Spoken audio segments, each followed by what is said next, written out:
नमस्कार दोस्तों, धर्म दर्शन में आपका स्वागत है। आज की वीडियो में हम आपको पाप मोचनी एकादशी की व्रत कथा बताएंगे। चैत्र माह के कृष्ण पक्ष की एकादशी तिथि को पाप मोचनी एकादशी व्रत किया जाता है। इस बार यह व्रत 5 अप्रैल को है। इस तिथि पर जगत के पालनहार भगवान विष्णु के साथ धन की देवी माता लक्ष्मी जी की पूजा अर्चना करने का विधान है। साथ ही जीवन में सुख शांति के लिए व्रत भी किया जाता है।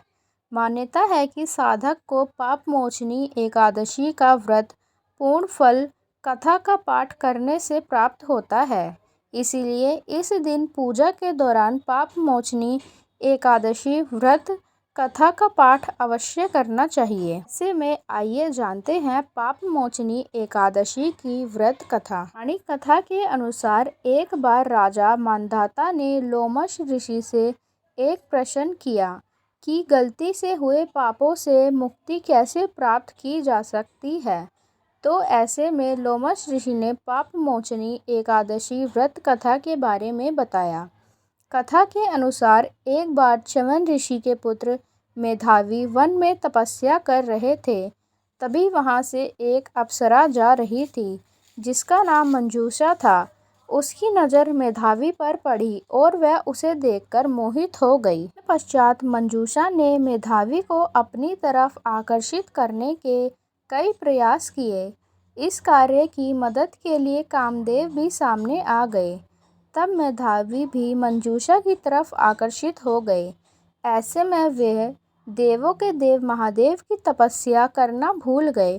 कुछ समय निकल जाने के बाद मेधावी को अपनी गलती का एहसास हुआ तो उन्होंने मंजूषा को दोषी मानते हुए उन्हें पिशाचनी होने का श्राप दिया, जिससे अप्सरा अधिक दुखी हुई। बाद अप्सरा ने मेधावी से माफ़ी मांगी और इस बात को सुनकर मेधावी ने मंजूषा को चैत्र माह की पाप मोचनी एकादशी व्रत के बारे में बताया।